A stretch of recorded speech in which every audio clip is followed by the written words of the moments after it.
உலகத்திலே இப்போது சந்தோஷமான நபர் எனது கணவர்தான். தொகுப்பாளினி மணிமேகலை ஒரு பதிவினை பதிவிட்டுள்ளார். தமிழ் சினிமாவை விட சின்னத்திரைக்குத்தான் இப்போது மக்களின் பெரிய ஆதரவு இருக்கிறது. வாரம் வாரம் புதிய படங்களின் ரிலீஸை தாண்டி எந்த தொலைக்காட்சியில் என்ன சீரியல் வருகிறது என்பதை காணத்தான் ரசிகர்கள் ஆர்வம் காட்டுகின்றனர். புதிய வருடத்தில் சன் டிவி, விஜய் டிவி, ஜீ தமிழ் 3 தொலைக்காட்சிகளுமே புதிய புதிய சீரியல்களை களமிறக்கி வருகின்றது.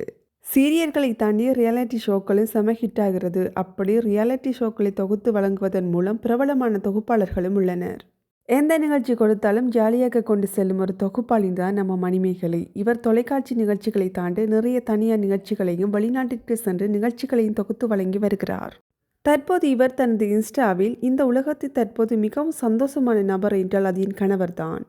நான் 10 நாட்களுக்கு வெளிநாடு செல்ல போகிறேன். என் பொண்டாட்டி ஊருக்கு போயிட்டா, இந்த சந்தோஷத்தில் இருக்கப் போகிறாய் என் கணவர் என்று கேலித்தனமான ஒரு பதிவை செய்துள்ளார்.